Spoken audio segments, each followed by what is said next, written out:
realmente um show de informações, mas eu quero aqui pontuar análises, opiniões. Francis Teixeira, essa já é a batalha, a guerra mais sangrenta desse século, pela quantidade de dias, são 6 dias, é a mais sangrenta. Pois não, Francis? Amadeu, ontem, inclusive, a deputada federal Clarissa Tessio, que é do Progressistas de Pernambuco, chegou a cobrar o governo brasileiro que não enviou o exército para ajudar Israel. Então, tudo que a gente vê... Ela quer o exército brasileiro lutando na guerra?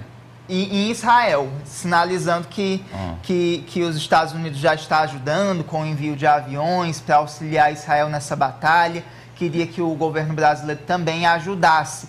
Então, realmente há alguns parlamentares que não pautam a pacificação. Eles querem colocar ainda mais lenha na fogueira, querem piorar ainda mais a situação.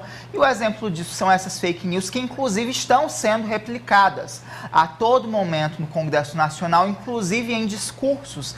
Ontem, na Câmara Federal, nós vimos alguns parlamentares replicando informações falsas. Então, ao que parece, alguns não estão nem preocupados com os mortos, os inocentes mortos de um lado ou de outro. Só querem capitalizar, colher, como a Cíntia sinalizou, dividendos políticos dessa guerra. Marta.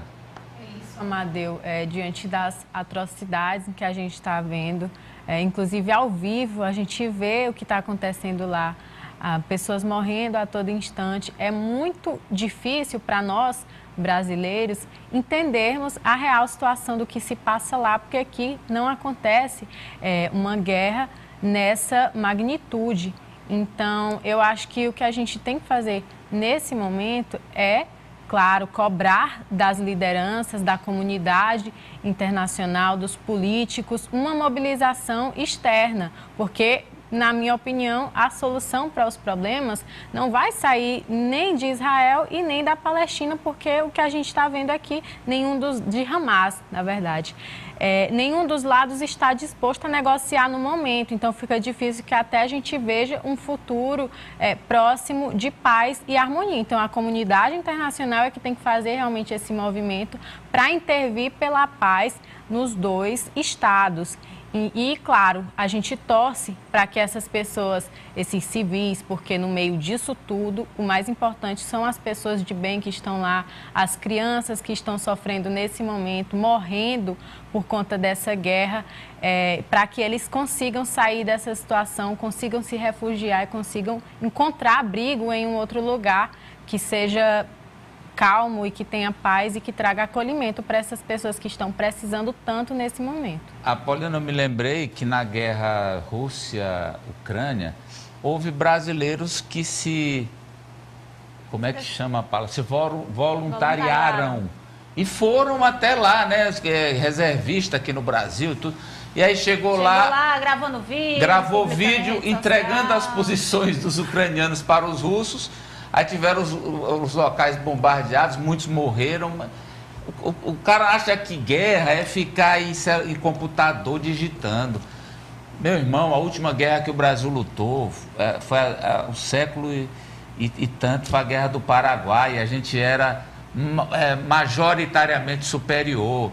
Foi até um passeio do Exército Brasileiro contra o Paraguai, que nós massacramos.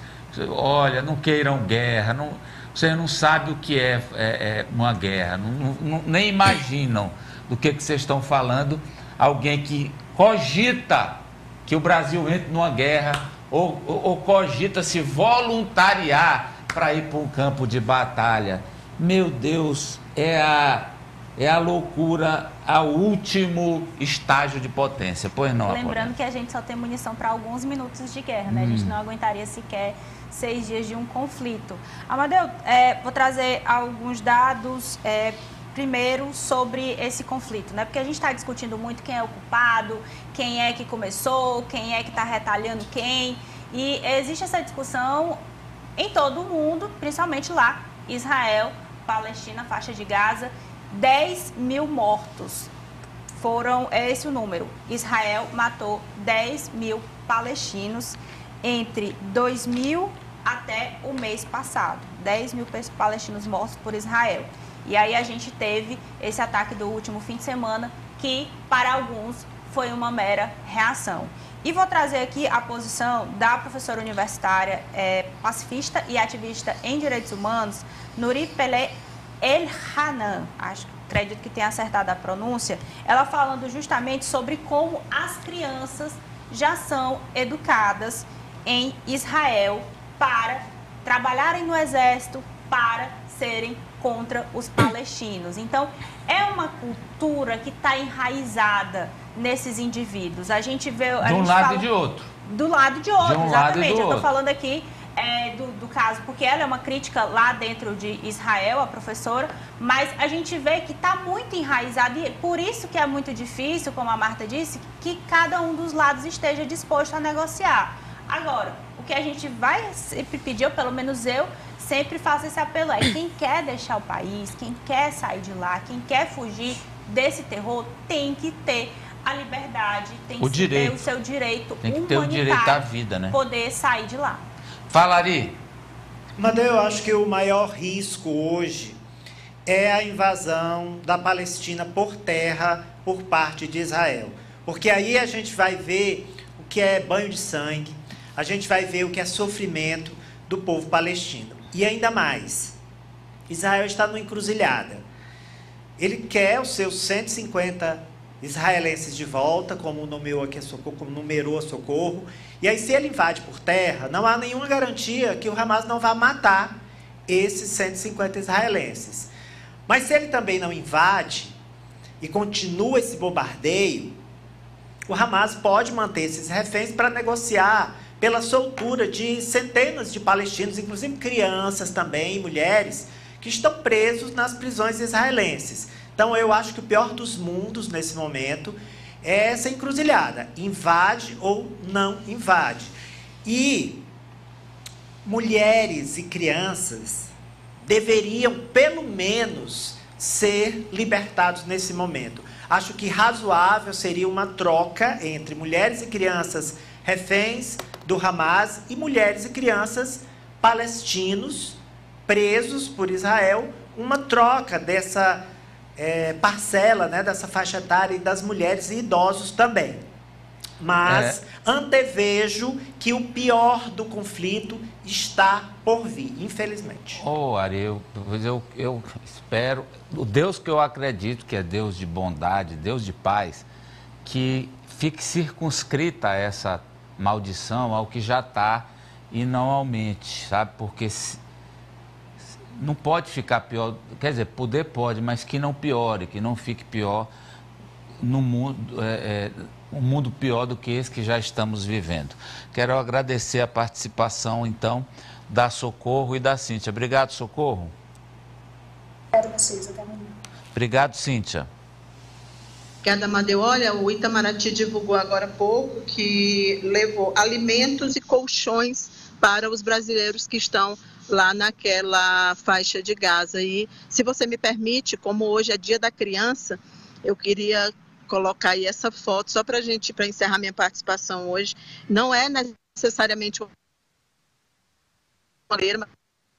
divulgada na rede Facebook da Embaixada da Palestina no Brasil, mostrando como as crianças são vítimas também dessa guerra, e isso que foi falado há pouco, né, que elas já são infelizmente treinadas para o combate. Isso é de fato muito triste, embora a foto tenha essa beleza, mas a gente vê que é em meio a um conflito, e aí uma criança que provavelmente, eu imagino não ser brasileira, mas vestindo a camisa da seleção brasileira, realmente é muito triste.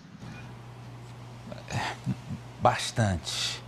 Olha, cuide da sua saúde sem pesar no bolso com a Quality Life, a plataforma que oferece consultas médicas online. E o preço é preço em conta. É para você que não pode pagar um plano de saúde tradicional. Você faz uma teleconsulta e pode ser atendido na hora por um profissional de plantão, ou agendar com médicos e especialistas de acordo com a disponibilidade do profissional escolhido no horário agendado, você se conecta a uma plataforma e realiza a consulta com o profissional de saúde. Aí você apresenta suas preocupações, vai receber as orientações